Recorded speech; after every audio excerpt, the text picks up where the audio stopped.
Hello everyone, welcome back to my YouTube channel. This is your host Simran. आज मैं आपसे बात करूंगी साइकिक एबिलिटीज़ के एक और पार्ट के बारे में। मैंने आपको प्रीवियस वीडियो में साइकिक एबिलिटीज़ के बारे में बताया था। उसी में से एक है देजा वू। देजा वू क्या होता है? देजा वू का मतलब है पहले से देखा हुआ। आपने कभी आपने ऐसा महसूस किया होगा, हो सकता है कि आप में से कई लोगों के साथ ऐसा हुआ हो। आप कभी किसी जगह पर जाते हो तो आपको ऐसा लगता है कि हम ऐसी जगह पर, हालांकि आप पहले कभी नहीं गए हो, लेकिन आपको एहसास होगा कि आप पहले भी इस जगह पर आ चुके हो। या आप अपने फ्रेंड्स के साथ बैठे हो और आप बातें कर रहे हो किसी टॉपिक पे, तो आपको एकदम सडनली महसूस होगा कि हम तो इस वाले टॉपिक पे पहले भी बात कर चुके हैं कहीं पर। या आप किसी नए इंसान से मिलते हो तो आपको ऐसा लगेगा कि आप पहले भी इस इंसान से कहीं पर मिल चुके हो। तो ये होता है कि पहले से देखा हुआ, एहसास किया हुआ। इसको हम कहते हैं देजा वू। और ये एक साइकिक एबिलिटी का ही पार्ट है। और दो साइंस हैं जो इसके बारे में मैं आपको बताऊंगी, वो हैं गट फीलिंग। आप गट फीलिंग जो है वो एक साइकिक एबिलिटी का ही पार्ट है। ये एक साइकिक एबिलिटी का साइन है। अगर ये आपके अंदर बहुत स्ट्रांग है तो आपके अंदर ये साइकिक एबिलिटी को दर्शाता है। अब गट फीलिंग क्या होती है? गट फीलिंग इंट्यूशन का ही पार्ट है। सपोज मैं आपको बताती हूँ कि आप किसी इंसान से मिलते हो तो आपको ऐसा लगता है कि ये इंसान ना मेरे लिए अच्छा नहीं है, इसमें से बैड वाइब्स आ रही हैं। और आपको किसी इंसान को आप कभी मिले नहीं और सडनली आप जब मिलते हो तो आपको उससे मिलकर बहुत अच्छा फील होता है। तो ये आपकी स्ट्रॉन्ग जो गट फीलिंग है, आपकी इंट्यूशन है, वो आपको बताती है कि फलाना इंसान की एनर्जी कैसी है। अगर आप कहीं पर जाते हैं, किसी जगह पर जाते हैं, तो आपको महसूस होगा कि ये जगह अच्छी नहीं है, यहाँ से हमें इसी टाइम तुरंत निकल जाना चाहिए। कई बार आपके साथ ऐसी गट फीलिंग होगी कि आपको ऐसा फील होगा कि मतलब आपने कहीं जाना है तो आपका अंदर से अंतरात्मा कहेगी कि नहीं, आज मत इस काम को करो, आज मत इस जगह पर जाओ। तो आपको जब आप उस फीलिंग को इग्नोर करोगे, आप देखना, आपके साथ जब आप इग्नोर कर कर आगे बढ़ोगे तो आपके साथ कुछ ना कुछ मिसहैप या कुछ गलत होगा, जो आपका दिन वो अच्छा नहीं जाएगा या कुछ ना कुछ हो जाएगा। तो आपकी जब वो फीलिंग, आप उसको नहीं सुनते हो, तो जब वो फीलिंग आपको बता रही होती है कि ये चीज़ अभी करना ठीक नहीं है, यहाँ जाना ठीक नहीं है, ये करना ठीक नहीं है, तो आप जब उसको इग्नोर करोगे आपको लॉस ही होगा। और ये होता है, ये होती है आपकी गट फीलिंग, आपकी स्ट्रॉन्ग फीलिंग, जिसको आपको इग्नोर नहीं करना चाहिए। ये आपके अंदर आत्मा की आवाज़ होती है। ये आपका एक साइन है कि आपकी साइकिक एबिलिटी बहुत स्ट्रॉन्ग है। और सेकंड होता है स्ट्रॉन्ग फीलिंग इमोशन। आप मतलब स्ट्रॉन्ग फीलिंग्स हैं, आपके इमोशन स्ट्रॉन्ग हैं। वो क्या होता है? जैसे सडनली आप ना बैठे बैठे घर पे आप बैठे हो, आपको सडनली आप ना रोना शुरू कर दोगे। आप विदाउट एनी रीज़न, मतलब आप कोई रीज़न ही नहीं होगा रोने का, आप एकदम से रोते जा रहे हो। कई बार आप देखो ना, आप उठोगे, सुबह उठोगे नींद से, आपको मतलब उठते ही ना अच्छा फील नहीं होगा। आपका दिल करेगा पता नहीं क्या मनहूसियत सी हो रही है, आज का दिन तो बड़ा मनहूस है। मतलब विदाउट एनी रीज़न, कुछ ऐसा हुआ भी नहीं, आपको मनहूस लगने लग जाएगा वो दिन।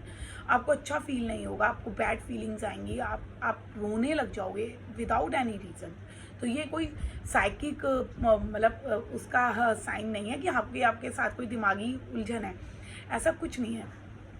ये आपकी ही साइकिक एबिलिटीज़ का एक साइन होता है, जिनके साथ ये होता है, जिनके अंदर ये एबिलिटीज़ होती हैं। तो अब मैं आपको एग्जांपल बताती हूँ। जैसे सपोज़ कोई इंसान है, वो एकदम रो रहा है, रोते जा रहा है, कुछ दिन से उसका दिन भी मनहूस जा रहा है। मतलब दिन मनहूस नहीं जा रहा, मतलब उसको फीलिंग मनहूस टाइप हो रही है, और ऐसा जबकि कुछ हो नहीं रहा है, लेकिन उसको फीलिंग हो रही है कि हाँ भी बहुत मनहूस है, अच्छा नहीं है कुछ भी। तो आप देखना कि उसके कुछ, चाहे वो कुछ दिन हो सकते हैं, 2-3 दिन, चाहे वो कुछ घंटे हो सकते हैं, तो आपको एक सडनली कॉल आता है आपके ही किसी नोन का या किसी फ्रेंड का कि फलाने बंदे के साथ, आपके नोन के साथ कुछ मिसहैप हो गया, एक्सीडेंट हो गया है, किसी को ऐसी डिजीज़ हो गया जो क्यूरेबल नहीं है, या कोई इस दुनिया से चला गया।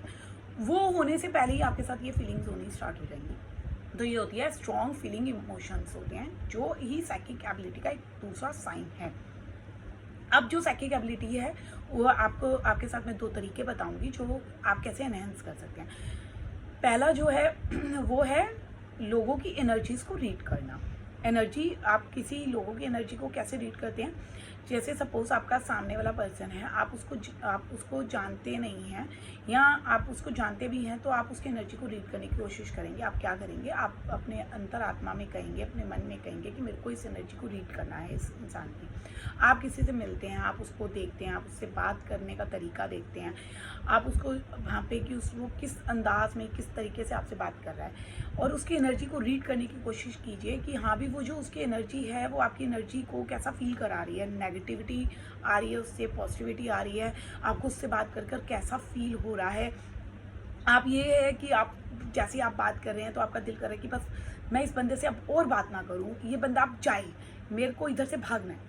तो आप उस एनर्जी को आप धीरे धीरे आप मतलब उसको फील करना शुरू करोगे। तो आप जब जब जब लोगों की एनर्जी को पढ़ने शुरू करोगे तो उससे भी आपकी साइकिक एबिलिटी बढ़ती है। तो आप उससे आपकी साइकिक एबिलिटी को स्ट्रेंथ कर सकते हो।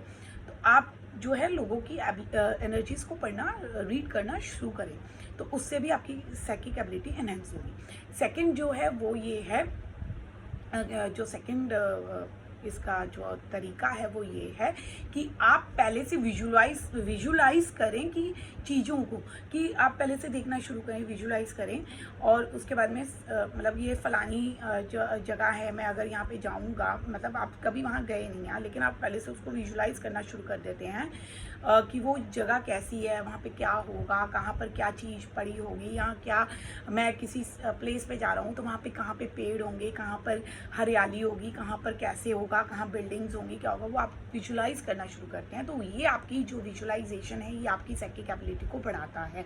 जैसे सपोज आपको ए और बी हैं, ए जो है आपको कहता है कि बी के घर जाना है, आप बी को जानते नहीं हो, आप उसको सब पहले से ही विजुलाइज, उसके घर को विजुलाइज करना शुरू कर देते हो। अब आपको प्रैक्टिस क्या करनी है, आपने एक पेपर और पेंसिल अपने पास रखना है, रजिस्टर रखना है। आपने जिसके घर जाना है, बी के घर में जाना है, सपोज आपने बी के घर जाना है, ए ने आपको बताया, आप क्या करोगे, आप उसके घर, आप अपनी एनर्जी को अंतरात्मा को बोलोगे कि मुझे जो है, आप यूनिवर्स को बोलोगे कि मुझे ये जो है कल इसके घर पे जाना है, बी के घर पे जाना है, तो मैं चाहता हूँ कि आप मुझे उसके घर को विजुलाइज कराएं कि उसका घर कैसा है, कहाँ पे क्या चीज़ पड़ी है, कहाँ पे प्लांट्स हैं, कहाँ पर किचन है, कहाँ बेडरूम है, मैं उसके घर को देखना चाहता हूँ। तो आप जैसे जैसे जो विजुलाइज आपने करा, आपने जो जो देखा, आप उस चीज़ को अपने पेपर पर लिख लेंगे, आप उसको लिखकर आप रख देंगे। आप नेक्स्ट डे जा रहे हैं, उसके इंसान के घर जाते हैं। अब जब उस इंसान के घर जाते हैं तो आपने वहाँ पर जो जो देखा, आपने उसके घर गए, वो बिल्डिंग कैसी है, उसका घर कैसा है, उसका बाथरूम कहाँ है, किचन कहाँ है, आपने घर को महसूस किया, प्लांट्स को महसूस किया, उसके घर में चीज़ों को महसूस किया। अब जब आप वापस आओ तो आप अपने उस रजिस्टर को निकालो और उसको चेक करो कि आपने जो जो विजुलाइज करा था उसमें से कितनी चीज़ें आपने उसमें सही पाई।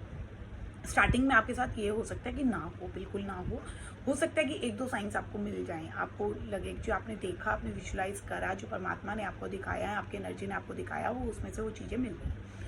तो ये जो चीज़ है ये भी आपका साइकिक एबिलिटी का एक तरीका है। आप जैसे जैसे इस चीज़ को करेंगे, ये जरूरी नहीं है कि इंसान, मतलब आपने जगह पे ही जाना है तो आप जगह से कनेक्टेड नहीं, अगर आप किसी इंसान से मिल रहे हैं, आपको कहीं पे जाना है, किसी से मीटिंग है आपकी, तो आप उसको विजुलाइज कर सकते हो। आप पहले से उस चीज़ को, मतलब किसी भी चीज़ को विजुलाइज कर सकते हो कि आपके साथ ऐसा हो रहा है या आपके साथ क्या चीज़ घटित हो रही है, आप उसको विजुलाइज कर सकते हो। इससे भी अपनी साइकिक एबिलिटी को स्ट्रेंथ कर सकते हो। ये एक और तरीका है जिससे एनहांस होती है साइकिक एबिलिटी।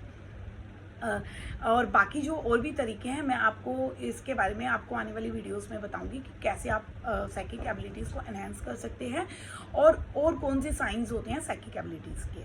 तब तक के लिए आपसे मुलाकात होगी, तब तक के लिए मैं आपसे विदा लेती हूँ और आशा करती हूँ कि आपको मेरा चैनल और ये वीडियो पसंद आया होगा, और आपसे उम्मीद करती हूँ कि आप मेरे चैनल को लाइक करेंगे, सब्सक्राइब करेंगे और शेयर करेंगे। तब तक के लिए बाय, टेक केयर।